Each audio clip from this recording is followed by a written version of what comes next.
देरी हो गई आज, जल्दी से जाता हूँ, मालिक गुस्साएंगे नहीं तो।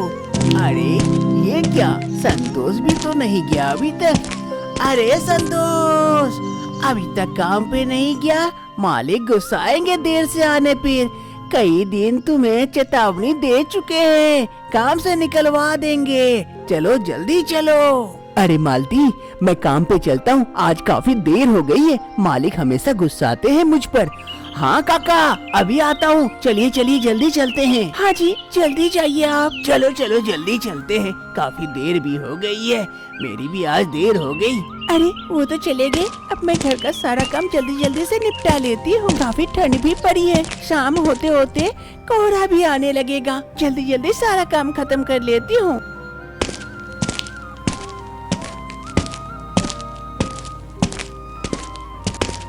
सेठ धनीराम के पास कई सारे खेत थे, जहाँ पर बहुत सारे मजदूर काम किया करते थे। वहीं एक खेत में संतोष भी काम किया करता था। आज सेठ जी खेत देखने के लिए यहाँ आ पहुँचते हैं।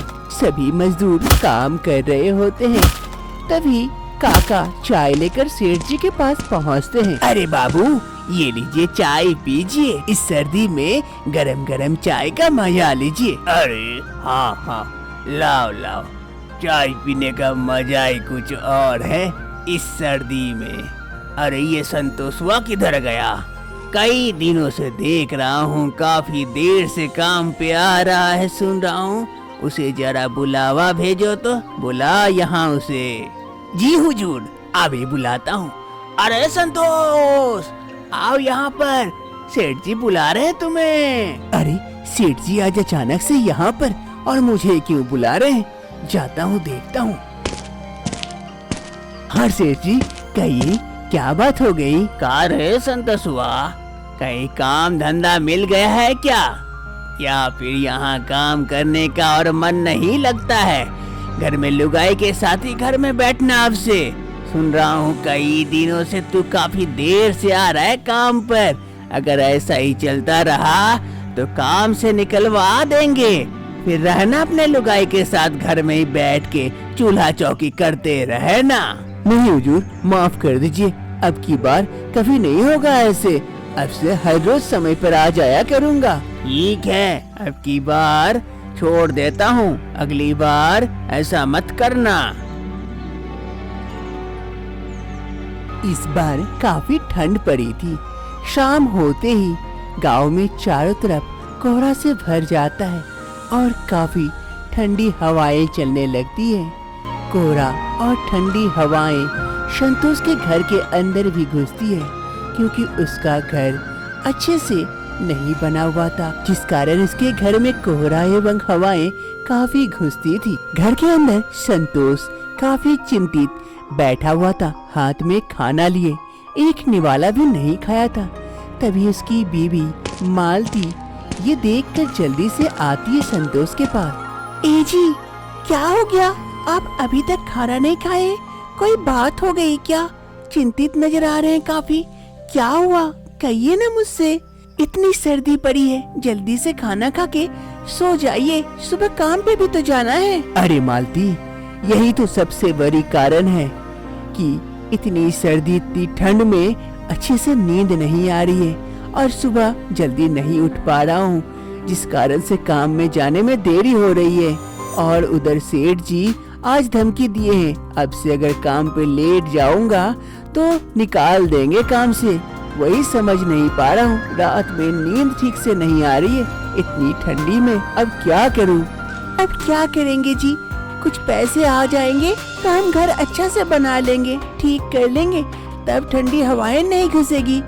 अब जो है इसी में रहना पड़ेगा। आप खाना खा लीजिए और सो जाइए जल्दी से, देखिएगा सब कुछ ठीक हो जाएगा। हाँ मालती, तुम सही कह रही हो, जैसा है वैसे ही रहना पड़ेगा अभी। फिर जल्दी जल्दी से संतोष खाना खा लेता है और साथ में मालती भी, और दोनों जाकर सो जाते हैं। धीरे धीरे रात बीतने लगती है। रात काफी हो चुकी थी, दोनों सो चुके थे। तभी अचानक से बादल गरजने लगते हैं। और देखते ही देखते बारिश होने लगती है। ठंड काफी बढ़ जाती है।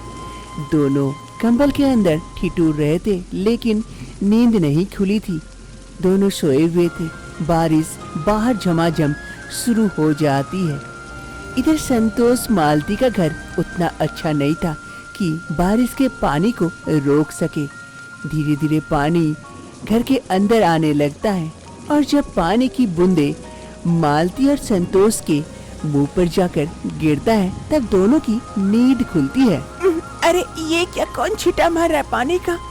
अरे ये पानी भी कहाँ से अरे मालती, ये तो बारिश हो रही है और बारिश का पानी घर के अंदर आ रहा है।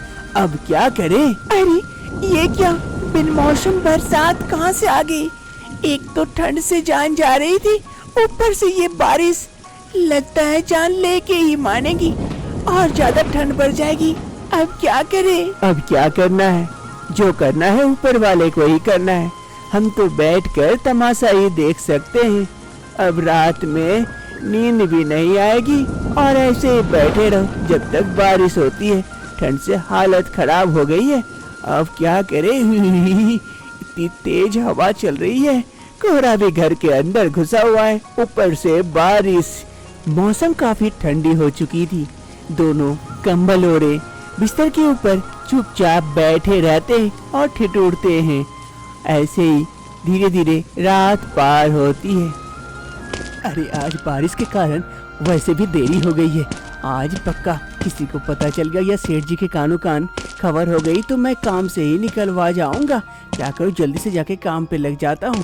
सब कोई काम पे आ गए होंगे।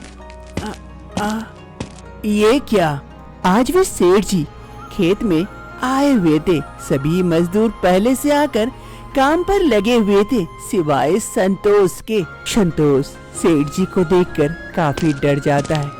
वो धीरे धीरे सेठ जी के पास पहुंचता है। वो सेठ जी, आज थोड़ी सी देरी हो गई, वो कल रात बारिश। बस संतोष, बस करो, और तुम्हें यहाँ काम करने की कोई आवश्यकता नहीं है। बाकी सभी मजदूर आए हैं, उसके घर में भी बारिश हुई थी, सिर्फ तुम्हारे घर में नहीं।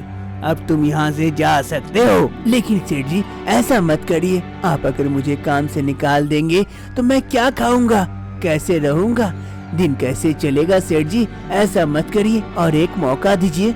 नहीं संतोष, बहुत मौका दे चुका हूँ, अब तुम जा सकते हो यहाँ से। सेठ जी संतोष को काम से निकाल देते हैं। संतोष काफी उदास हो जाता है और अपने घर की ओर लौट जाता है। संतोष आकर घर के बाहर बैठा हुआ था।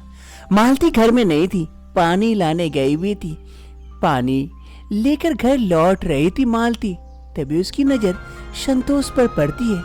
उसे काफी डर सताने लगता है। मालती जल्दी जल्दी से संतोष के पास आने लगती है। ए जी, क्या हो गया? आप अचानक से इस वक्त यहाँ पर? आप तो काम पे गए थे, आपकी तबीयत तो ठीक है ना?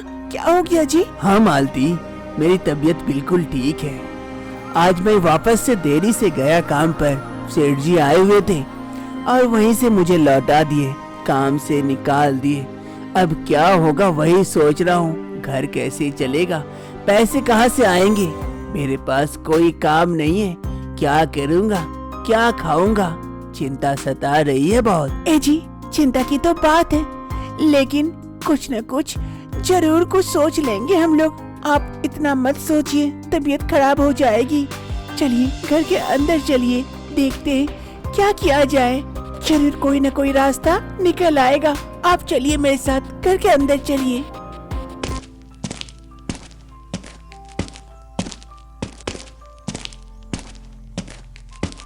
घर में बैठकर संतोष काफी चिंतित था। मन में यही ख्याल सता रहा था कि अब क्या होगा, कैसे चलेगा उसका घर। यही सोचते सोचते मालती संतोष के पास आती है। ए जी, इतना मत सोचिए, देखिएगा कोई ना कोई रास्ता निकल आएगा। ये लीजिए, मेरे पास कुछ पैसे हैं, ये पैसे जाकर बाजार से कुछ बीजे खरीद लीजिए। वैसे भी आप तो खेत में काम करते हैं, अगर हम अपने घर के बाहर कुछ पौधे लगाए, फसल लगाए सब्जी वगैरह तो कैसा रहेगा? हाँ मालती, वो तो सही है, लेकिन फसल के लिए पानी चाहिए। पानी कहाँ से देंगे अभी? ऊपर वाले पे भरोसा रखिए, सब कुछ ठीक हो जाएगा। शायद आज के लिए ही मैं ये पैसे बचा के रखी थी। देखिएगा सब ठीक हो जाएगा। आप जाइए, इन पैसों से बीज लेके आइए, फसल हम लगाएंगे, दोनों मिलकर मेहनत करेंगे खूब। देखिएगा सब कुछ ठीक हो जाएगा, अब इतना मत सोचिए। ठीक है मालती, तुम कहती हो तो ये भी करके देखता हूँ। संतोष मालती के पास से वो पैसे ले लेता है और बीज लेने के लिए चला जाता है। और इधर मालती, हे ऊपर वाले, अब बचा लेना, यही आखिरी उम्मीद थी मेरे पास, इसे खराब मत करना, बचा लेना। संतोष अपनी बीवी मालती की बात सुनता है और घर के बाहर जमीन पर जो भी घास लगे हुए थे उस घास को छीलने में लग जाता है और उस जमीन को खेती लायक बनाने लगता है। काफी मेहनत करने के बाद वहाँ का सारा घास हटा देता है और मिट्टी निकाल देता है। लो मालती, मिट्टी निकाल दिए, घास छीलकर अब बीज लगाने का वक्त आ गया। बीज डाल देते हैं। यहाँ पर अब पानी की आवश्यकता पड़ेगी। तो देर किस बात की, मैं अभी बीज लाकर छीट देती हूँ। फिर मालती जल्दी से घर के अंदर से बीज लेके आती है और चारों तरफ छीट देती है। मालती, लेकिन इन बीजों में पानी चाहिए अच्छी मात्रा में, तभी ये बीज से फसल होंगे, वरना खराब हो जाएंगे। जी, आज तो काफी थक चुके हैं, कल कुछ बंदोबस्त करते हैं, शाम भी होने चली है। हाँ मालती, सही कह रही हो, चलो।